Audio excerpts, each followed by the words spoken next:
Hello, and welcome to this video lecture on group cohesion and teamwork presented by Kyle Simmons from the CLEAR program. The purpose of this video lecture is to highlight the importance of working as a cohesive unit. In order to do that, you will need to identify what type of team member you are, you will need to manage potential power struggles, and you will likely need to negotiate matters of conflict. In this video, we will discuss the importance of being aware of all of these components.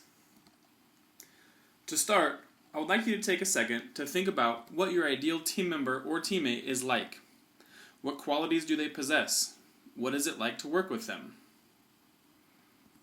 Next, think about the type of team member you see yourself as.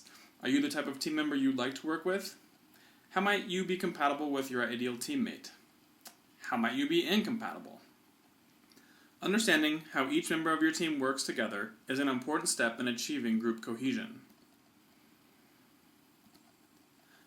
Group cohesion is the degree of closeness among members and their shared sense of group spirit. Cohesion grows out of communication between and among team members and helps to establish group identity.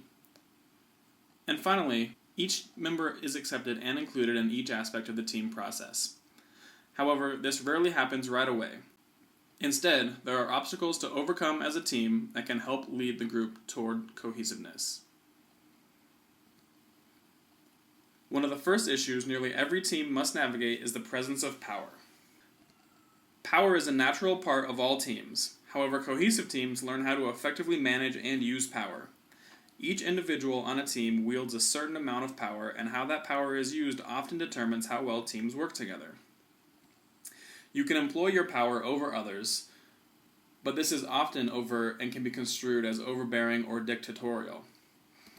Oftentimes, using your power to empower other team members results in greater cohesiveness, although sometimes reasonable amounts of each, power over and power to, can be effective.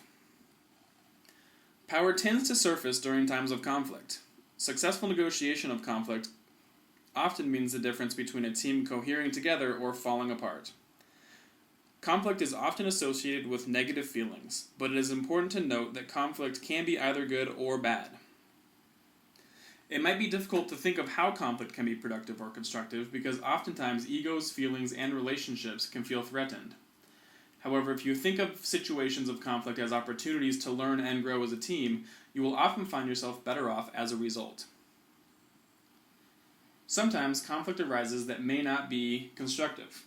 How then do you deal with disruptive conflict? The first thing to remember, even if it may seem cliché, is that cooler heads often prevail. Take a moment to evaluate the reason or motivation for the conflict. As a team, discuss the conflicted issues and be willing and open to hear the thoughts, ideas, and opinions of others. This might not solve all of your conflicts, but it is certainly a positive step in the right direction. Remember, the more cohesive your team, the more successful you are likely to be. Developing that closeness among team members is important. Make sure you are aware of the presence of power and how you can use power as a positive force rather than a negative one. And finally, be open to conflicts that can be constructive to your team or project while avoiding conflict that is likely to deteriorate relationships. Keep a cool head and think of the team and its goals if you find yourself in disruptive arguments. Strong, cohesive teams are able to navigate the ups and downs that come with all team projects. If you have any questions or concerns about group cohesiveness, please feel free to contact me at the Teach in Me address. Thank you.